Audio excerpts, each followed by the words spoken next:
Friends, good evening. Court से आ गई हूँ मैं। हमारे फैमिली में मैरिज होने वाली है तो शॉपिंग स्टार्ट हो गई है। मैंने अभी तक कुछ नहीं किया तो आज आई हूँ मैं ड्रेसेस देखने। अभी देखती हूँ कुछ अच्छा लगता है तो। एक लहंगा तो मेरे बेटे ने मुझे गिफ्ट कर दिया है हनी में, और अब देखती हूँ आज कुछ और देखने आई हूँ क्योंकि 4-5 फंक्शन है तो सबके लिए न्यू ड्रेस बनानी पड़ेगी क्योंकि अपने ही फैमिली की मैरिज है। ड्रेसेस देखने कुछ मुझे मिलता है तो देखती हूँ। रानी साहिब भी जाऊँगी कल को। आज यहाँ देख के जा रही हूँ कि क्या मिलता है। अभी अच्छा लगता है तो देखती हूँ फिर। तो मैं तो ये भैया दिखा रहे हैं आइटम अपने। आपका नाम क्या हुआ? चंद्रमोहन नाम है भैया का। और इन्होंने यहाँ पे जो शॉप खोली है ना, खोली तो छोटी सी है मगर यहाँ वैरायटियाँ सब हैं तो मुझे अच्छा लगा। यहाँ पे मैं रानी साहिबा से जो साड़ियाँ लेके आई मुझे यहाँ भी देखने को मिली, वो करवा चौथ पे है ना, मगर मैं पहले ले आई थी बट इनके रेट भी बहुत अच्छे हैं। तो अभी आई हूँ, देखो अगर कुछ अच्छा लगता है तो आपसे फिर मिलते हैं।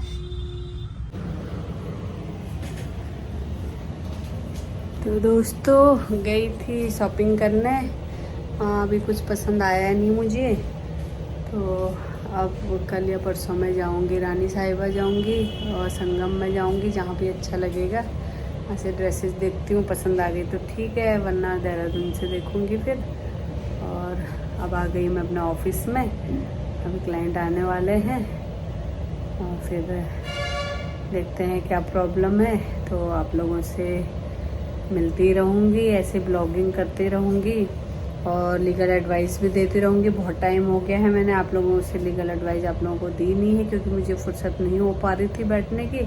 ऑफिस में आओ तो क्लाइंट आ जाते हैं और क्लाइंट के हम एकदम से उनकी प्रॉब्लम आप लोगों तक नहीं दे सकते हैं क्योंकि जिनकी खुद की इच्छा होती है कि हमें कोई प्रॉब्लम नहीं है तब तो कोई बात नहीं, मगर हम खुद से किसी की प्रॉब्लम आप लोगों से डिस्कस नहीं कर सकते हैं तो इसलिए मैं वो बता नहीं पाती हूँ कि भाई क्या प्रॉब्लम है। और टाइम भी नहीं मिलता है, और जब कभी ऐसे टाइम हो के लिए, क्योंकि लीगल प्रक्रिया जो है ये इतनी लंबी चौड़ी है कि इसके लिए थोड़ा सा बैठना पड़ता है और एक एकांत चाहिए एकदम से कि मैं आप लोगों को कुछ चीज़ें बता सकूं, आपसे शेयर कर सकूं। तो इसके लिए थोड़ा सा टाइम निकालना मुश्किल हो जाता है। आप लोग भी देखते हैं मैं कितनी बिजी रहती हूँ, तो कोशिश करती हूँ कि छोटी छोटी चीज़ों के लिए अवेयरनेस जो है आप लोगों में होनी चाहिए।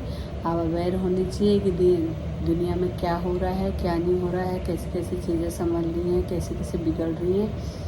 तो कुछ मेरे व्यूअर्स जो हैं उन्होंने मुझे कुछ ने उपभोक्ता फोरम के बारे में पूछा था तो मैं आप लोगों को आज उपभोक्ता फोरम के बारे में जानकारी दूंगी।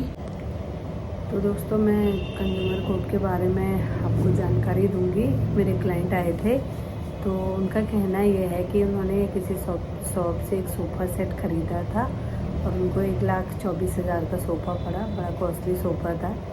तो सोफ़े में उन्होंने उनको वारंटी दी थी कि भाई 3 साल की वारंटी है और इस बीच में अगर कुछ भी प्रॉब्लम आती है, उसका लेदर हो गया या उसकी जो भी लकड़ी है कोई भी ख़राबी किसी में आती है तो हम उसको रिप्लेस करेंगे। तो उन्होंने अपना वारंटी कार्ड भर के दे दिया था और मुश्किल से 7 महीने 8 महीने ही हुए थे सोफ़े ख़रीदे हुए। तो उसका जो उस पर जो उन्होंने मटेरियल लगाया था लकड़ी का, जो बेसिकली लकड़ी का जो आइटम लगाया था तो उसमें दीमक लग गई और अंदर ही अंदर वो सोफ़ा खोखला होने लग गया। अब उनका कहना है कि जब भी वहाँ कोई आए, गेस्ट आए, कोई आए तो बैठे तो वो उनका कहना ये था कि जो ये हैंडल होता हाथ रखने का, तो जैसे हाथ रखते थे तो एकदम कुछ आवाज़ सी होती थी अंदर से। तो बहुत टाइम तक गौर करते रहे क्या हुआ तो उनके समझ में नहीं आया। उन्होंने शॉप वाले से जाकर बोला कि भैया हमने ऐसे सोफ़ा लिया था, उसमें प्रॉब्लम आ रही है और वो आवाज़ कर रहा है अंदर से, कुछ ऐसा लगता है कि कोई कीड़ा काट रहा हो, ऐसी आवाज़ आ रही है। तो कहने लगे नहीं ऐसा हो ही नहीं सकता, हमने तो आपको बहुत अच्छी लकड़ी लगा करके दी थी और हमने खुद का बनाया हुआ है, हमारी खुद की मैन्युफैक्चरिंग है और ऐसा हो ही नहीं सकता। उन्होंने कहा ऐसे झूठ बोल के हमें क्या मिलेगा, आपको अगर ऐसा लगता है तो आप घर चलिए, आप एक बार सुनिए, फिर उनको घर मना कर दिया उन्होंने, तो एक दो बारी फिर गए। उसके बाद जब वो घर आए उनको बिठाया तो उनको सेम साउंड सुनाई दिया। तो कहने लग गए कि नहीं ये हमारा कोई फॉल्ट नहीं है, कुछ नहीं है, पता नहीं किस चीज़ की आवाज़ आ रही है सो करके। तो उन्होंने कहा कि ठीक है, अगर ऐसा है तो आप खुलवा के देख ले भाई, आपके पास तो कारपेंटर होते हैं, सब होते हैं। तो बहुत टाइम तक ऐसे ही चलता रहा, नहीं माने। तो बड़ी मुश्किल से जब उन्होंने बोला कि भाई हमें कंज्यूमर कोर्ट में जाना पड़ेगा फालतू का, आप देख लीजिए इसे, तो कारपेंटर से खुलवाया तो पूरा सोफ़ा जो है अंदर से लकड़ी दिमाग खा चुकी थी। बंदे ने वो वैसे ही बंद करके वो करके अपने शॉप पर मंगाया, उसके बाद बंद करके वैसे ही दे दिया। उसकी चेस्ट की चेस्ट प्रॉब्लम भाई सही नहीं हुई, बहुत टाइम तक चलता रहा नहीं। उसके बाद फिर मेरे पास वो एडवाइस लेने आए थे कि क्या करना चाहिए, तो मैंने उन्हें एडवाइस दी कि अगर ऐसा कुछ होता है, आपको सामान की वारंटी मिल रही है, आपका वारंटी कार्ड है, कितने टाइम का है और उसमें रिप्लेस की है, उसके टर्म्स एंड कंडीशन क्या हैं आप लोग देख रहे हैं, उसके बाद आप लें। पहले तो ये है कि आप सारी चीज़ें देख के लें, और अगर आपने ली है तो अगर पहले तो अच्छी बात है कि भाई ना हो नोटिस, ना हो कोर्ट, तो प्यार व्यवहार से बात सुलझ जाए तो अच्छा। अगर कोई नहीं मानता है तो आपको क्या करना है कि आपको लीगल एक नोटिस भेजेंगे आप अपने अधिवक्ता के माध्यम से, और उनको आप उसमें टाइम देंगे, 15 दिन का 30 दिन का टाइम देंगे उसमें। अगर उस बीच आ करके वो आप रिप्लेसमेंट हो जाता है या वो हर्जा खर्चा जो भी है आप लोगों ने मांगा वो दे देते तो ठीक है, नहीं तो फिर आपको कंज्यूमर फोरम में जाना पड़ेगा। फिर आप कंज्यूमर फोरम में इसकी कंप्लेंट कर सकते हैं। कंज्यूमर फोरम से फिर उनके जो भी है सेलर हो गया, अगर सेलर की खुद की मैन्युफैक्चरिंग नहीं है, कोई कंपनी की है, तो आप कंपनी को भी पार्टी बनाओगे और उसमें फिर दोनों जगह नोटिस जाएंगे, जहाँ जहाँ उनकी ब्रांचेज हैं वहाँ वहाँ उनके पार्टी बनेंगे, उनको नोटिस जाएंगे। उसके बाद आप लोगों का फिर वो आप लोगों के पास आते हैं। अगर नोटिस के माध्यम से बात बन जाती है तो वहाँ भी बाहर ही आप लोगों का समझौता हो जाता है, सेटलमेंट हो जाता है। तो वहाँ बात हो करके जैसा भी है आप लोग वहाँ पे सेटल कर सकते हैं। अगर नहीं होता है सेटल तो फिर आप उसमें कंज्यूमर कोर्ट में जा सकते हैं। कंज्यूमर कोर्ट में फिर सेम प्रोसीडिंग होती है, वहाँ पर आप अपने पिटीशन डालेंगे, उसके बाद पार्टियों को उसमें समन जाएगा, फिर पार्टी अपीयर होगी, उसके बाद अपीयर होने के बाद फिर ऑब्जेक्शन देंगे, फिर उसमें एविडेंस होंगी, एविडेंस होकर फिर आर्गूमेंट होगा, फिर उसमें जजमेंट होगा।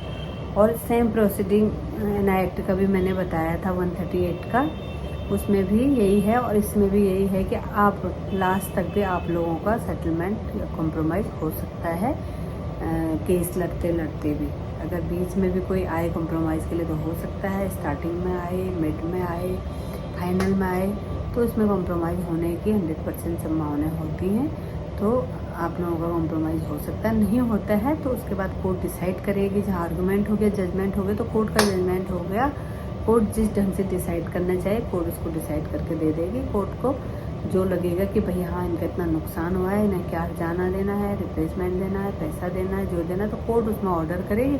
तो वो ऑर्डर सेकंड पार्टी को मानना होगा। अगर वो ऑर्डर नहीं मानती है तो कोर्ट की अवहेलना होती है, तो उसे ऑर्डर मानना पड़ता है। तो आप लोगों को छोटी सी जानकारी मैंने घंटों की जानकारी मिनटों में दी है। तो ये नॉर्मल सी चीज़ें होते हैं छोटी छोटी जो लोगों को पता नहीं है, तो मैं इसलिए कोशिश करती हूँ कि मैं उसे बहुत सरल भाषा में आप लोगों को समझाऊँ। या प्रोसीजर समझाने लगूँगी तो आप लोग कंफ्यूज हो जाएंगे, क्योंकि आप अधिवक्ता नहीं हो, है ना। अधिवक्ता हैं एडवोकेट्स को तो समझाएंगे तो उनके समझ में आएगा कि भाई ये पिटीशन क्या होता है, ये क्या होता होगा, तो सब समझेंगे। मगर आप नॉर्मल वे में मैं आप लोगों को बहुत सीधी सादी भाषा में समझाना चाहती हूँ कि ये चीज़ होती है, और कभी भी कोई प्रॉब्लम होती है तो आप अधिवक्ता के पास ज़रूर जाएं, वो आपको अच्छा रास्ता दिखाएंगे। तो आज के लिए बहुत बहुत धन्यवाद। आगे भी मैं आप चाहो तो मुझे मैसेज करें, पूछे तो मैं आपको उसका सॉल्यूशन बताऊँ।